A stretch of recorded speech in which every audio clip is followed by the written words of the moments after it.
So have we had any response yet from Indian officials to those Pakistani claims it's now launched retaliatory strikes, targeting Indian military facilities?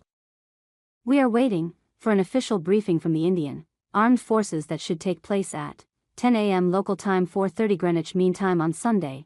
What has happened right throughout the night? We heard of loud explosions. We don't know what these explosions are, so we're waiting for this briefing for some clarification on what has happened, but there are reports of heavy exchange of fire in the border areas. In terms of casualties, we are given to understand 3 people have been killed, one of whom is a district official whose house was hit in Jammu between India and Pakistan. Of course, there have been claims and counterclaims, but India has always maintained it's responding to attacks from Pakistan. Earlier, Pakistan accused India of targeting 3 of its air bases, one of those, in Rawalpindi. What has India been saying about those earlier missile strikes and what they were actually targeting inside Pakistan?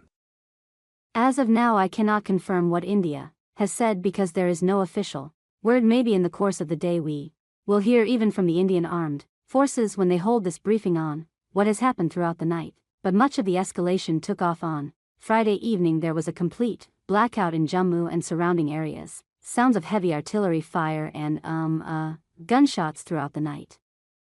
Just a final thought to you, column. How is this conflict being viewed on social media there in India, because there has been talk of misinformation surfacing on various platforms?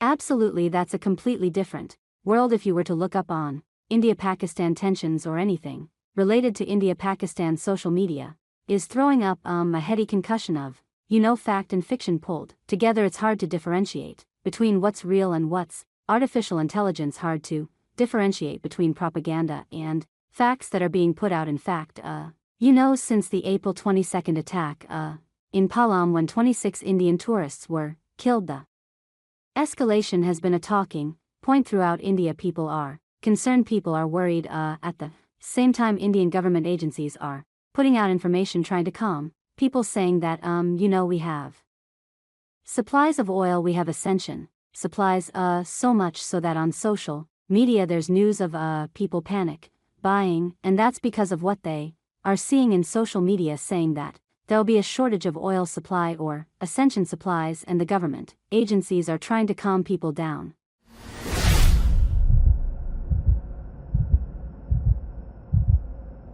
Thanks for watching this video.